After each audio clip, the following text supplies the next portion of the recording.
지금부터는 더 논란이 되고 있는 두 번째 갑질에 대해서 짚어보겠습니다. 육군 대장인 박찬주 사령관 부부가 이 공관병을 몸종 부리듯 했다는 증언이 나왔습니다. 제가 전화 연결 중에 오른쪽에 준비한 걸 좀 했는데요. 같이 한번 보시겠습니다. 장군 사모님의 갑질, 제목은 이렇습니다. 뭐 이렇게 기사를 좀 짚어보신 분도 있지만 저희가 좀 세세하게 해야 될 것 같아서요. 이 공관병한테 심부름 언제든지 시키려고 전자 팔찌를 채웠다, 김 교수님. 네. 이거 어떻게 봐야 됩니까? 예, 저는 전자 팔찌는 들어봤어요. 성범죄자의 재범을 방지하는 거, 그다음에 뭐 살인 강도라든지 강력범에 대한 어떤 추후의 그 재범 방지를 위해서 전자 팔찌 채우는 건 들어봤는데, 국방의 의무를 수행하러 간 사병들이 전자 팔찌를 차고 근무한다는 건 또 듣도 보도 못한 일인데, 이건 아마 세계적으로도 전무후무할 겁니다. 제가 볼 때는. 근데 이제 그 이유를 제가 좀 살펴봤더니, 예. 공관병을 공관에 두는데 공관이 넓잖아요. 맞아요. 이분 사시는 공관만 해도 160평 정도 되더라고요. 포스터니까요. 예. 그러니까 공관이 넓다 보니까 인터폰이 몇 군데 있는데 못 받는 경우도 많이 있지 않겠습니까?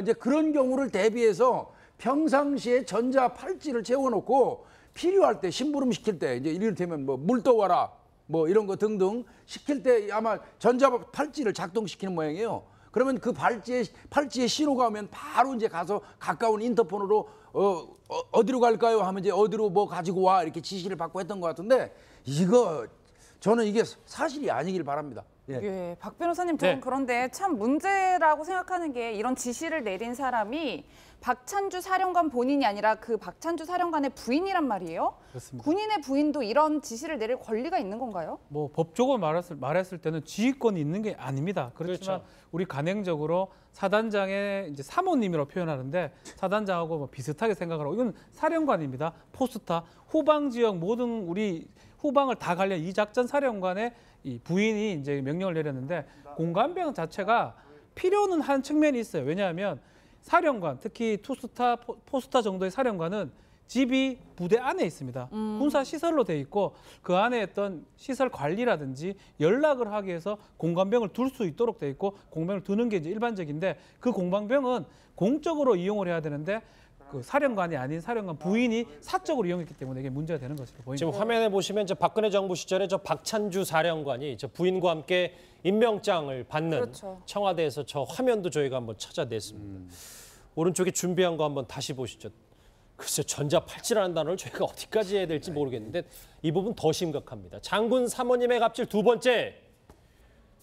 골프 치면 골프공도 주워오고 손톱까지 채웠다는데, 홍 기자님, 네. 이 정도면 뭐 노예 복무 아니겠습니까? 네, 미니 골프장에서 골프공도 지워댔고요. 손톱뿐 아니라 발각질, 소파 밑에 떨어진 발각질까지 치우겠고요.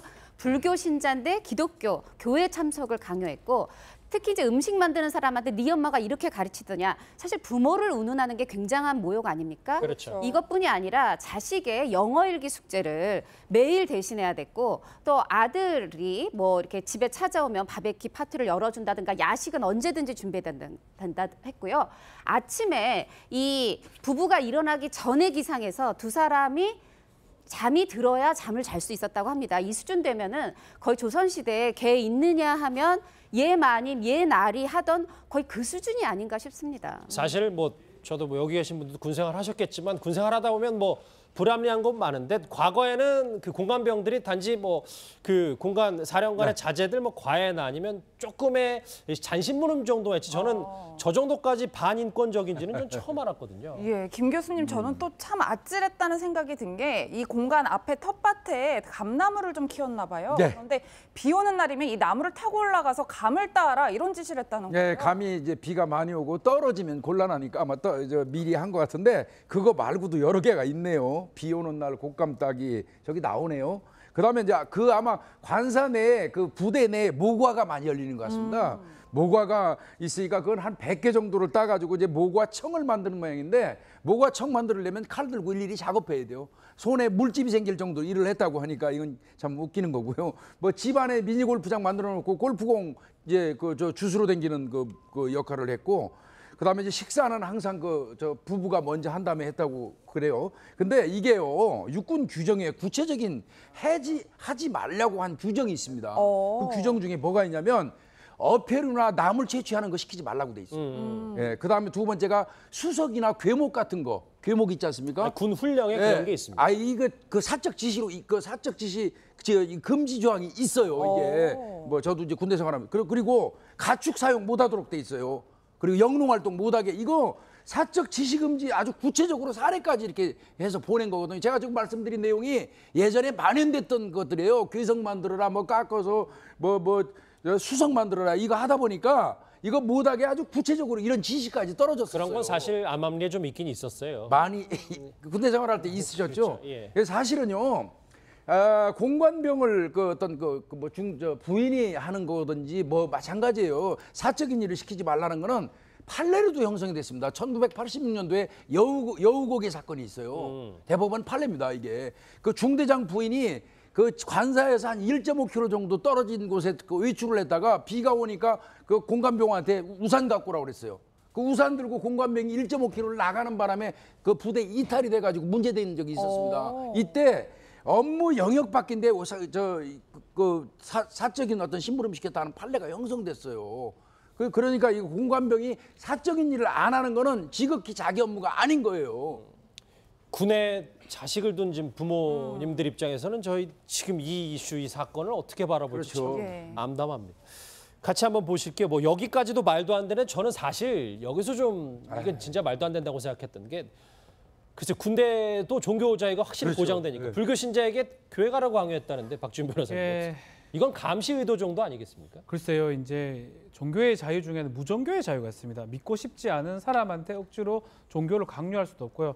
또 불교 신자한테 기독교를 가라는 것도 사실은 종교의 자유에 반할 수가 있는 그런 상황이고, 우리가 군에서는 종교의 자유 부분은 엄청나게 이제 많이 강조하고 있고, 공관병 같은 경우도 많이 문제가 되니까 육군 규정, 각 군 규정에 다 저런 조항들이 있습니다. 어떤 거는 시키고 어떤 건 할 수 없고 어떤 건 못 한다고 규정이 돼 있는 게 자꾸 그런 게 반복되다 보니까 이제 정도는 없어졌다고 생각이 드는데, 지금 더 끔찍한 일은 종교로 이제 이거를 강요했다는 부분, 이런 부분도 좀 심각한 어떤 군기 위반 부분이 아닌가 이렇게 보입니다. 예, 박 변호사님 정말 또 위험한 부분이 있었던 게 이번엔 조리병에게 뭐 조리병이 쓰고 있는 칼을 뺏어서 뭐 도마로 이렇게 찍는지 좀 일종의 위협 행동을 했나 봐요. 좀 법적으로도 문제될 수 있지 않을까요? 그래서 이제 감사를 좀 실시를 하고 있기 때문에 정확하게 어떠한 행동을 이 부인이 했는지 확인이 좀 돼야 되겠지만, 만약에 도마에 칼을 내리치면서 뭐 위협을 했다 그러면 이게 폭행 내지 뭐 협박이 성립할 수가 있고요. 기본적으로는 시키지 말아야 할 행동들을 다 시켰기 때문에 강요죄 같은 게 성립할 수가 있습니다. 다만 이제 이 부인 같은 경우는 군인은 아닙니다. 군인 아니기 때문에 군사 법원의 재판을 받는 게 아니고요. 만약 이제 이게 혐의 사실이 드러나게 된다면 민간 수사기관, 또 민간 법원에서 재판을 받을 가능성이 있습니다. 잠시만요. 예. 저희가 지금 현장을 잠깐 연결해야 될 것 같은데요. 김현미 국토교통부 장관이 이 문재인 정부의 두 번째 고강도 이 부동산 대책 관련해서 브리핑을 하고 있습니다. 현장 잠깐 연결해서 목소리 듣고 오겠습니다. 인사 좀 하려고 했는데.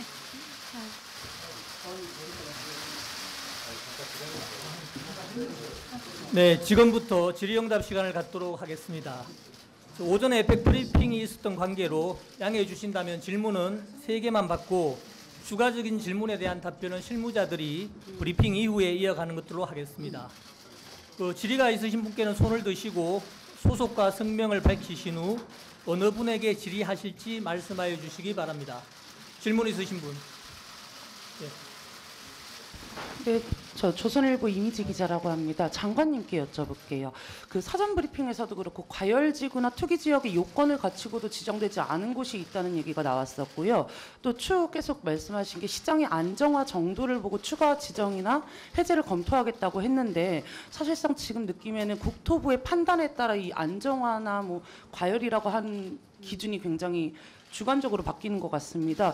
자칫하면 지역별 차별화 문제나 그다음에 국토부의 인식에 따라 지역별 규제의 강도가 달라질 수 있다는 느낌이 드는데요. 이게 지정 요건을 갖추고도 제외된 지역이 어디인지, 그리고 그 이유가 뭐였는지, 그다음에 국토부가 추후 이런 안정화 정도를 판단하는 기준이 어떻게 객관적으로 나와 있는지를 좀 설명을 해주셨으면 좋겠습니다. 김현미 국토교통부 장관의 브리핑이 끝나고 취재진의 이제 질문에 답하는 현장 잠깐 다녀왔습니다. 이 부동산 고강도 대책 관련해는 채널에 이어지는 채널의 종합뉴스에서 한번 자세히 짚어보도록 하겠습니다. 다시 이 장군 사모님의 갑질 얘기를 좀 해봐야 될 것 같은데 박준 변호사님 네. 말을 좀 더 덧붙여야 될 게 왜냐하면 아까 뭐 본인 사령관의 부인이기 때문에 본인의 권한이 많지 않음에도 불구하고 이 정도면 직권 남용 혐의가 될 수 있냐 없냐 뭐 이 논란이 있네요. 직권이 뭐 강요입니다. 강요는 의무 없는 일을 시키는 거거든요. 이 부인은 관계가 없어. 이거 아무 상관없는 사람이. 공간에 유일하게 관계인 사람은 사령관이 공간이 부대 지휘하기 위해서 부대 울타리 안에 있기 때문에 혼자 있으면 시설 관리 같은 거를 민간인이 와서 할 수가 없거든요. 그 시설 관리 같은 거 연락 체계를 하기 위해서 공간병을 두는 건데 그 사람을 지휘하고 관리할 수 있는 거는 사령관입니다. 사령관의 부인은 아무런 관계가 없는데 그 행동을 했기 때문에 아마 강요죄가 성립할 수 있는데 다만 사실관계 좀 확인해야 돼요. 도마로 내리쳤다는 부분, 칼로 쳤다는 부분하고 뭘 손톱으로 어떻게 했다는 부분. 사실관계가 확인이 됨에 따라서 시키지 말아야 될 걸 시켰다 그러면 강요죄가 성립할 여지가 있습니다. 네, 또 일을 못 한다고 40분 정도 베란다에 감금했다는 거가 사실이라면 이 부분은 감금죄 따져볼 필요 있습니다. 그 부분은 좀 따져봐야 될 것 같고요. 저는 지금 보니까 불교 신자한테 기독교 그 교회를 끝까지 데리고 했다는 거는 이거는 헌법 가치를 훼손한 거예요. 누구나 대한민국 국민은 종교의 자유가 있습니다. 예. 이거는 상당히 심각하게 봐야 됩니다. 사실 문제가 한두 개는 아니었어요. 그렇습니다. 예. 이번 갑질 논란, 장군 3호의 갑질 논란을 폭로한 저희가 군인권센터의 김영남 팀장을 직접 연결해서 이 내용 좀 더 자세한 내용을 봐야 할 것 같습니다. 김영남 팀장이 나와 계시죠? 예. 이번 장군 사모님 갑질 논란을 폭로하게 된 경위 어디에 있었습니까?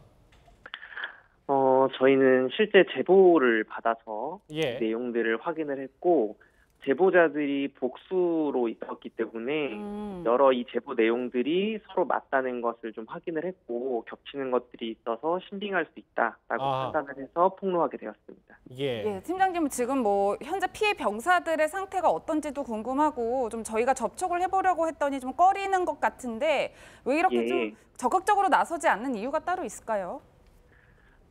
상대방은 사성 장군이고 예. 실제 얼굴을 맞대고 지금 아직 살고 있는 사람이기 때문에 같이 이 부분에 있어서 적극적으로 나서기 당연히 어려울 수밖에 없다라고 좀 생각이 됩니다. 그러니까 군 생활을 지속적으로 해야 되니까 네. 이제 사성 장군에게 뭐 여러 가지 뭐 소원 수리라 이게 할 수 없었다. 그래서 참고만 있었다 이런 말씀입니까? 예, 그렇죠. 공관병은 특성상 자신이 모시고 있는 사람이 그 부대의 제일 최고 상관이기 때문에 예. 어디다 신고를 한다 해도 모두 그 자신이 모시고 있는 사람보다 부하인 사람에게 신고를 해야 되는 것 때문에 그렇죠. 예. 이 실효성을 담보할 수 없고 자신의 군 생활이 앞으로 어떻게 망가질지도 예측할 수 없기 때문에 쉽게 신고를 하지 못했던 것이죠.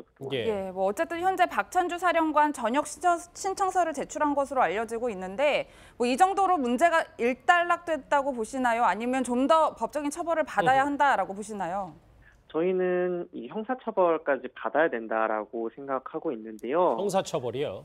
예, 실제로 지금 대부분의 사건들이 박찬주 사령관의 부인이 한 것처럼 돼 있지만 예. 박찬주 사령관 본인도 사실 그 공관병들을 사적으로 운영하거나 또 골프를 본인이 칠 때 골프공을 주워오게 하거나 그리고 전자팔찌를 채워가지고 호출배를 사용해서 뛰어오게 하거나 하는 것들은 본인의 책임도 지금 있다라는 부분이 있고 그러니까 잠시만요. 박찬주 사령관 부인이 어떤 갑질을 했을 때 뭐 골프공도 골프공이지만 좀 남편이 묵인을 했다 이것도 죄다 이런 말씀입니까? 묵인을 한 것도 당연히 죄죠. 왜냐하면 부인분이 남편의 직권을 남용해서 자신이 사용한 거기 때문에 그걸 묵인한 것은 그에 대한 공범으로 봐야 된다라고 저희 보고 있습니다. 알겠습니다. 이 갑질 논란을 최초로 제기한 군인권센터의 김영남 팀장 직접 만나봤습니다. 말씀 잘 들었습니다. 고맙습니다. 예, 감사합니다. 박준 변호사님, 마지막에 저 묵인도 죄다. 그러니까 사령관 부인의 직권 남용만 문제가 아니다. 이거에는 법적으로 어떻게 되는 거예요? 맞습니다. 아마 이 알고 있으면서도 막아야 될 의무가 사실 있다고 봐야 되거든요. 왜냐하면 본인 자체가 지휘관이기도 하고 이 모든 공관번 사용에 대해서 본인 책임에 의해서 일어나기 때문에 부인이 그렇게 행동하더라도 막아야 되고 아마 묵인 이상의 어떤 행동들이 있었지 않을까 추측이 가능하고 그 행동이 있었다 그러면 조사를 좀 해봐야 되겠지만 형사처벌 부분이 될 수 있다 이렇게 봅니다. 예. 예, 박 변호사님, 그래서 제가 박찬주 사령관에 대해서 좀 알아보니까 박지만 회장과도 육사 동기고 네. 뭐 참 여러 가지 이력들이 있더라고요. 육사 37기입니다. 육사 37기고 박지만 지금 회장하고 동기고요. 오. 독일에서 근무를 해서 저도 사실은 같이 근무를 한 적이 있습니다. 아, 박찬주 사령관. 예, 법무관 시절 때 같이 근무를 했었는데 예. 독일 육사를 갔다 와가지고 국방부 장관 군사 보좌관 됐었고요. 아주 유력한 자리를 계속적으로 지금 가고 있었고 소위 말하는 독일 유학파 출신입니다. 김관진 장관이라든지 한민구 장관하고 뭐 유사한 어떤 독일 유학파 출신의 어떤 잘 나가는 하여튼 소위 말하는 엘리트 이제 장군이었었는데 또 이런 좀 불미스러운 일이 생긴 것 같습니다. 제 질문이 적절한지 모르겠습니다만 같이 근무를 하셨다고 하니까 박찬주 사령관의 이 뉴스를 보고 박지훈 변호사님은 어떤 생각이 먼저 딱 떠오르시든지요? 글쎄요, 저는 근무한 지 좀 한 10년 이상이 됐기 때문에 저는 이제 사단에서 법무참모라는 직책을 하고 아마 여단장을 할 때 같이 이제 근무를 한 적이 있는데 예. 그때는 뭐 그런 걸 잘 몰랐습니다. 몰랐는데 예전에는 저런 일들이 제가 근무할 때는 조금 제가 장교로 있을 때는 조금 공관병들을 사용할 때 지금 테니스병이라든지 골프병이라든지 조리병이 있었는데 그걸 계속 국군에서는 바꾸려고 많이 했기 때문에 이제쯤은 거의 없어지지 않았을까라고 봤는데 아직까지 이런 일이 존재한다는 사실에 대해서 좀 충격적이기도 하고 그렇습니다. 김 교수님 짧게 질문 하나 하고 다음 주에 넘어갈게요. 왜냐하면 송영무 국방장관이 공관병 문제에 대해서 이럴 거면 그냥 민간에 맡기겠다. 민간인 인력으로 대체하겠다는데 이것도 좀 문제가 될 수도 있지 않겠습니까? 그러니까 이제 문제는 이제 특수한 어떤 군부대 영내에 진출할 수 있는 민간인의 문제가 되는데 일단 그 육군 규정 뭐 49조 51조에 보면요 공관병의 의무가 돼 있습니다. 시설 관리.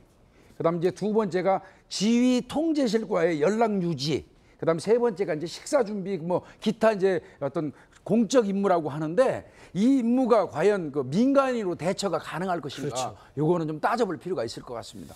예. 지금 누리꾼들은 또 이 전역 신청을 하지 않았습니까? 사령관이 이 부분에 대해서 좀 민감합니다. 뭐냐면 지금 전역으로 끝날 일이 아니다. 이게 꼼수 아니냐. 왜냐하면 이게 정말 자동 전역이 이게 전역이 받아들여지면 군인연금을 받는다는 거죠. 예. 그래서 정확하게 강등이 되고 징계된 후에 전역이 돼야 이 군인연금 문제도 해결이 된다. 그런 의견도 많습니다. 예. 알겠습니다. 박찬주 사령관 부부의 말도 안 되는 공관병 갑질 논란 이 첫 번째 주제를 짚어봤습니다.